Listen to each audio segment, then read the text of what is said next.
keliru sudah pertama udah keliru. Oh ya ndedek kok tuh. Mohon maaf tadi itu miss ya karena informasinya itu jam 9 ternyata baru saya buka itu jam 11.04. Jadi dadapan informasi ini.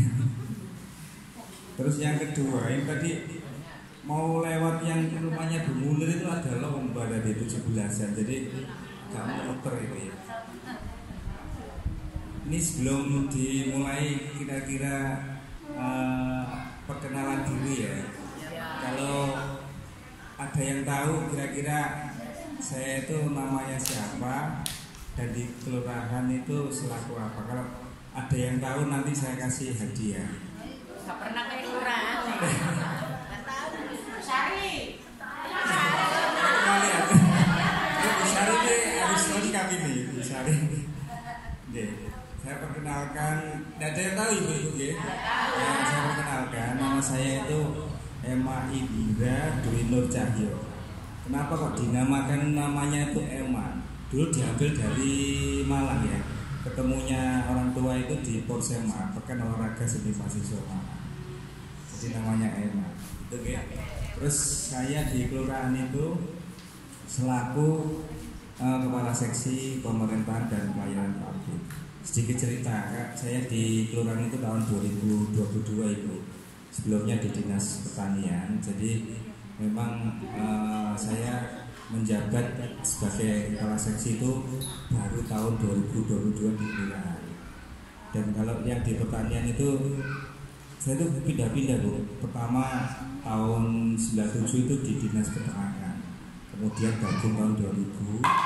Kemudian saya di situ itu sebagai bendahara, kemudian sebagai kepala subunit UPTD di Dinas Pertanian, kemudian di perizinan, kemudian subkoordinator Tahura. Kalau ibu tahu di Pakal Taman Hutan Raya ataupun mangrove itu di bawah naungan Dinas Pertanian. Saya kemarin itu keliling sampai 47 lokasi Bu, termasuk di Sumomi dan sentra ikan Romo Kalisari. Jadi seperti itu. Dan di tahun 2022 baru dilantik untuk sebagai kepala seksi. Ya, pertama-tama Assalamualaikum warahmatullahi wabarakatuh. Wa bihi nasta'in ala umuri dunya wa din wassalatu wassalamu ala asrafil anbiya'i wal mursalin sayyidina wa maulana Muhammadin wa alihi wa sahbihi ajma'in. Rabbi israh li sadri wa yassir li amri wa hlul 'uqdatam min lisani yafqahu qawli. Yang kami hormati Bu Sari. Yang ini Bu RT nggih, ngapunten Bu RT. Ini RT 2 RW 5. Saya tahunya itu ketua RT-nya itu kalau bagi ya berbagi ya di ya sedekah di sekolah berkah itu ya yang 3.000-an itu bisa ngumpul-ngumpul di sana kalau saya lihat foto dan videonya. Ataupun jos yang kami hormati ibu-ibu para undangan yang berbahagia yang saya muliakan. Pertama-tama marilah kita panjatkan puja dan puji syukur kehadirat Allah Subhanahu wa taala atas limpahan rahmat, hidayah serta inayahnya lah kita berkumpul dalam keadaan sehat. Amin. Baik jasmani maupun rohani. Tak lupa salawat dan salam selalu kita curahkan kepada junjungan Nabi besar Muhammad SAW. Ada beberapa informasi ya yang mungkin tidak banyak, tapi perlu ibu-ibu ketahui. Yang pertama itu terkait kependudukan. Yang sering digembar-gemborkan itu adalah surat keterangan domisili ya, sesuai dengan KK. Ini yang seringkali didengungkan dari pemerintah kota dan seluruh kawasan wilayah Surabaya. Ini kalau mengacu di Perwali nomor 16 tahun 2023 tentang tata cara pemutakhiran data warga. Ini seringkali disampaikan melalui RT maupun RW bahwasanya warga itu dimanapun berada itu punya hak, tetapi yang dikatakan tidak diketahui itu yang perlu diperhatikan. Jadi kalau panjenengan kira-kira mau ada yang pindah di Sidoarjo tidak diketahui di wilayah Jember, kalau ada nomor kontaknya itu dinyatakan ada sesuai dengan Perwali nomor 16 tahun 2023. Yang dinonaktifkan itu yang bagaimana? Itu yang tidak diketahui, di teleponnya tidak ada, kontaknya sudah tidak ada, saudaranya pun tidak tahu keberadaannya. Itu yang namanya diusulkan penonaktifan ya. Istilahnya kalau yang rapi kerennya itu diblokir gitu loh. Istilahnya itu bukan diblokir, dinonaktifkan. Jadi kalau mamanya mau ngurus lagi, ya harus datang ke RT maupun RW dan kelurahan. Seperti itu ya. Kemudian yang ini yang mau saya sampaikan, penduduk ya itu kan punya hak. Tetapi kalau domisili kan tidak sesuai kakak ya mohon untuk bisa disesuaikan. Misalkan ya, saya misalkan punya aset di Jember Wonosari, tetapi tempat tinggalnya di Rungkut, misalkan ya seyogianya ya itu harus disesuaikan dengan yang di Rungkut, ya harus pindah di Kecamatan Rungkut. Itu artinya apa? Pindah dalam kota. Jadi ada dua ibu-ibu pindah dalam kota dan pindah antar kota. Yang pindah dalam kota itu sama-sama Surabayanya, cuman kepindahannya itu di luar wilayah Kelurahan Jember Wonosari seperti itu. Dan itu dimudahkan Bapak Ibu sekalian ya, sangat dimudahkan. Karena apa? Migrasi ataupun data servernya itu satu kementerian, satu bapak. Artinya satu Pak Menteri ya. Semuanya seluruh Indonesia itu satu menteri, satu data. Meskipun di mana-mana datanya itu satu server. Gak mungkin double. Umpama ibu di daerah Jombang ya. Kalau umpama ke sana ya. Kalau mau perpindahannya itu sangat mudah sekali. Jadi tidak dipersulit ataupun lama ya, karena sesuai dengan Permendagri itu batas maksimal itu 7 hari ya untuk prosesnya itu sangat mudah sekali. Dan yang kedua, ini kasusnya itu banyak penduduk tidak sesuai KK itu tidak punya aset di sini, tetapi tinggalnya itu di Sidoarjo. Nah ini perlu diketahui ibu-ibu sekalian ya. Kalau memang tidak punya aset di sini dan domisilinya artinya tinggal di Sidoarjo, ya sama seperti yang aset punya yang di Jember tetapi tidak tinggal di Jember, ya harus mengurus ke pindahannya. Cuman bedanya itu kalau antar kota itu cukup hanya kakak asal dan kakak tujuan. Kalau yang antar kota itu harus dilampiri satu lampiran, yaitu apa namanya? SKP BRI ya, Surat Keterangan Warga Negara Indonesia.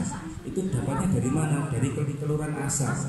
Jadi kelurahan asal itu yang mengeluarkan. Nah, ibu-ibu sekalian bisa mendaftarkan melalui apa? Melalui KNG, yaitu yang KNG. Seperti itu ya.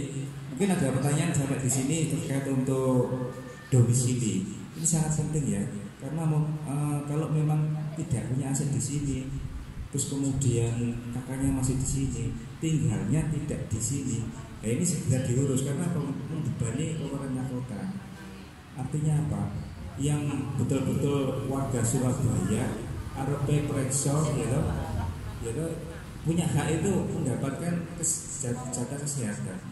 Begitu pas ngurus, ini kuotanya habis. Nah ini ya mohon ini untuk bisa disesuaikan untuk domisili atau tempat tinggal.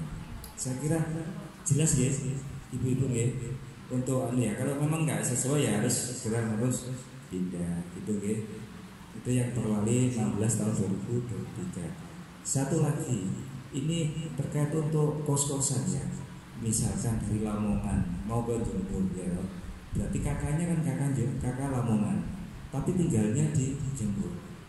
Ini harus menggunakan tujuannya itu apa? Untuk misalkan untuk sekolah, ya untuk kos-kosan, ataupun untuk kalau kos-kosan apa yang dilakukan? Ya mengurus surat keterangan penduduk non permanen. Namanya Puntadewa, nanti didaftarkan di Puntadewa penduduk non permanen seperti itu ya. Jadi penduduk yang tinggalnya di Jember itu harus didata ya. ataupun warga sekitarnya bisa melaporkan ke Bu RT. Bu RT, ini ada warga ini di tangga saya itu dari Lamongan, didaftarkan. Artinya tidak perlu khawatir kalau didaftarkan itu dari Lamongan itu tahu, oh atas nama si A ini tinggalnya di Jember, karena satu server tahu itu. Oh ini ternyata tinggalnya di Jember loh, tidak tinggal di Lamongan. Seperti itu nggih, harus didaftarkan. Terus yang selanjutnya ini yang terakhir lagi viral-viralnya terkait IKD. Nah ini kemarin tuh ada berita IKD itu digunakan untuk apa? Untuk pinjaman online. Kok bisa? Nah ini dari mana nih? Kok bisa digunakan untuk pinjol? Karena yang bersangkutan itu memberikan akses username dan password, itu yang nggak perlu disampaikan ataupun yang diuruskan. Bu, saya uruskan untuk IKD. Apa itu IKD? Identitas kependudukan digital. Saya uruskan. Terus kakaknya dikasih, KTP-nya dikasih. Ya otomatis akhirnya datanya diketahui kan gitu ya. Itu jangan sampai seperti itu. Kalau kelurahan belum menentukan jadwal, itu jangan sekali-kali melakukan pengurusan apapun ya. Ibu-ibu saya pesan, karena memang ini sangat riskan sekali. Kecuali kalau kelurahan menjadwalkan, nanti tanggal 15 mungkin Bu RT di Balai RW mungkin ya. Nah itu nanti urusan IKD. Jadi kalau sudah punya IKD, seyogyanya apa yang dilakukan? Ini harus mengurus identitas kependudukan digital ibu-ibu sekalian. Jangan sampai punya KTP tapi tidak punya IKD. Fungsinya untuk apa IKD itu? Banyak sekali.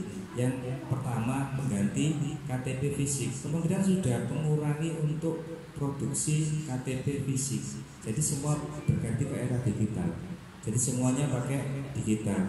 Jadi panjenengan kalau usianya di atas 60 boleh ngurus, boleh tidak wajib. Yang wajib yang seperti apa?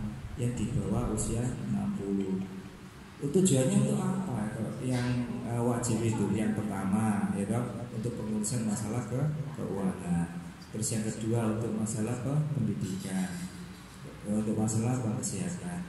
Transportasi kalau mau ke luar kota ataupun ke luar negeri. Keluar negeri itu di mana? Habis nih. Mungkin di Arab Saudi ya. Nah itu bisa habis ya. Tidak apa. Mungkin di luar negeri ya. Bisa. Cukup aja ya. Apa Bu? Kita ambil aja. Apel kolor. Cepet. Selena rek. Tahu nama. Iya. Jadi fungsinya IKD itu apa? Kalau di luar negeri, di Arab Saudi, sekarang itu kalau di bandara itu pakai IKD semua, tidak pakai isi. Iya, artinya menunjukkan ini KTP saya, baru bisa melewati bypass itu. Seperti itu. Ada ini hilang. Nah, terus untuk Ada ini. kalau HP-nya hilang, berarti misalkan ya, aku jalan HP ini, HP-mu ya, bawa. Pokoknya pakai username, maksudnya masih ingat, emailnya masih ingat, bisa diganti yang lama dan tidak dipakai. Jadi tidak bisa khawatir kalau HP-nya itu dipakai orang lain. 5 detik kalau 1 menit Bu. Kalau misalkan nggak lepas itu lepas sendiri. Jadi kalau mau masuk harus pakai nomor PIN-nya.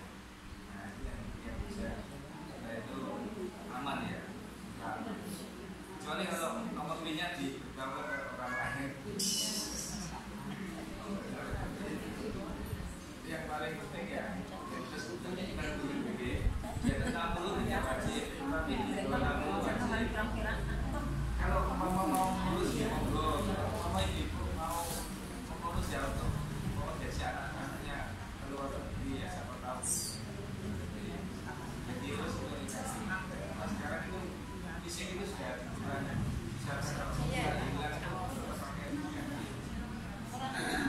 Sudah lansia ya. Kalau lansia tidak wajib, di atas 60 Sudah lansia. kalau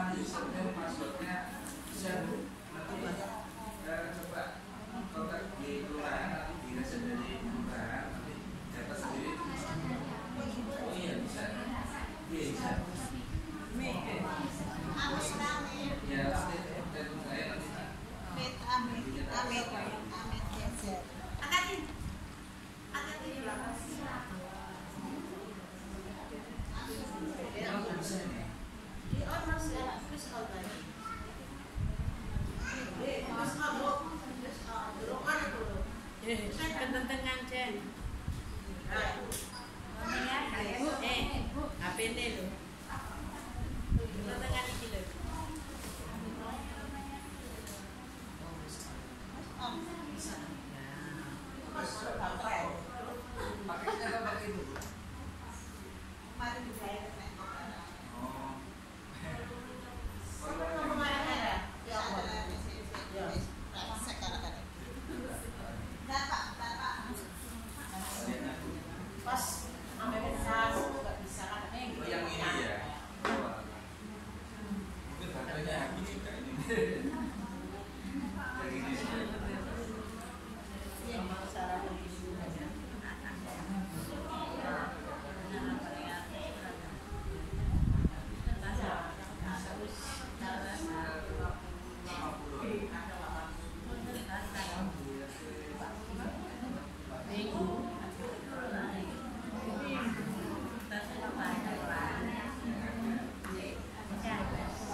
Ambek dicas saiki.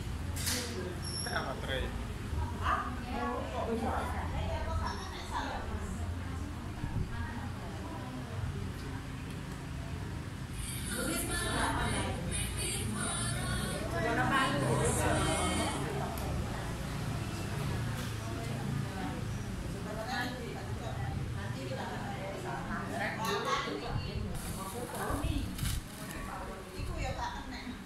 Cik.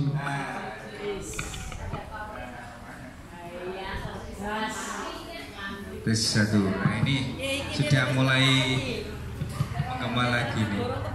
Kita lanjut ibu-ibu ya.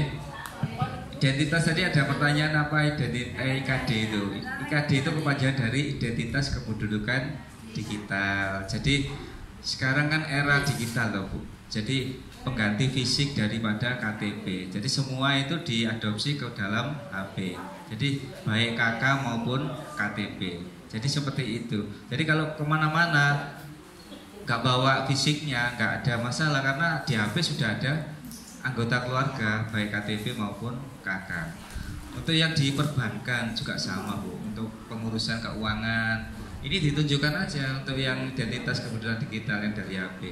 Ini sebagai pengganti KTP fisik. Jadi seperti kemarin itu ada yang ke bandara itu ya. Itu kalau sekarang era digital itu ditanyai HP-nya, Ibu KTP-nya nomor berapa ya? Itu ditunjukkan dari HP-nya. Jadi HP login dulu, username-nya dimasukkan, baru ditunjukin untuk identitas kependudukan digital. Ini sangat penting sekali, guys. Karena dalam oh iya. Kalau usia 60 enggak wajib Bu. Yang biasanya itu yang masih generasi muda itu HP-nya bagus-bagus Bu. Oke. Memorinya masih penuh. Ya saya tekankan untuk usia di bawah 60 Bu. Untuk usia di atas 60 boleh ngurus boleh tidak. Kalau mau ngurus ya itu tadi pas diajak anaknya kemana gitu nggih. Nah mungkin untuk ke Arab Saudi kan perlu nggih identitas kependudukan digital seperti itu. Untuk yang pemilu pun juga sekarang lagi untuk sinkronisasi ke IKD. Jadi kalau mau ini Pak Uda kemarin juga nyampaikan ini harus wajib karena sekarang kalau ditanyai mau pemilihan suara ya menentukan suaranya juga harus menggunakan IKD seperti itu. Jadi tidak enteng-enteng mau kakaknya dibawa kan tidak mungkin. Terus habis itu KTP-nya gitu ya di dompet itu. Ya cuman kalau pas dibawa, kalau pas ditinggal kan ya. Kalau HP mesti dibawa Bu. Kalau anak-anak muda tidak mungkin nggak dibawa. Karena kecuali lansia di atas 60. Biasanya itu kalau anak muda itu teman setianya itu kan HP itu. Teman kalau nggak bawa HP itu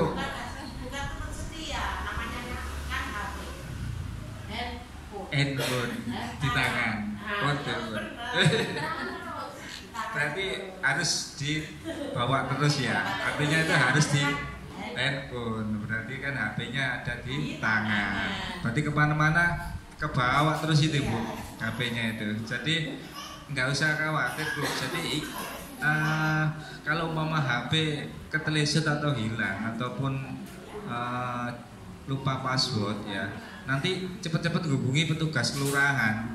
Tidak sampai 1 hari Bu, berapa menit itu selesai. Pokoknya diikuti dari petunjuknya dari kelurahan. Ibu nanti kalau ini saya reset ya, nanti ibu masuk ke ini ada petunjuknya seperti itu. Jadi yang paling diminati itu anak-anak muda ini Bu, karena sering membawa HP itu. Kalau ibu-ibunya mungkin perlu diketahui ya, ini 1 NIK 1 HP loh Bu. Nah, kalau umpamanya 1 HP 1 NIK, jadi tidak bisa 1 HP nanti 4 anak masuk situ semua, tidak bisa. Jadi seperti itu gitu.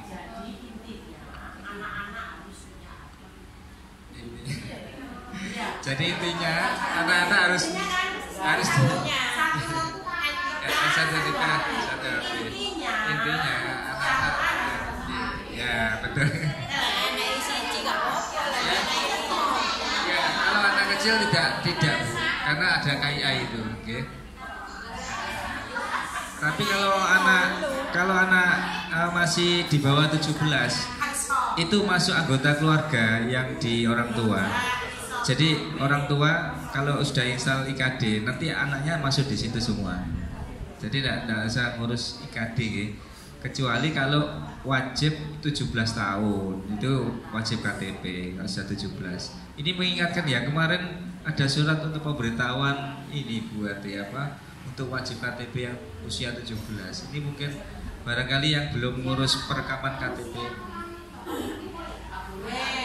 harus 17, iya 17 tahun. Di bawah hanya kakak aja, oke. Kecamatan, ya.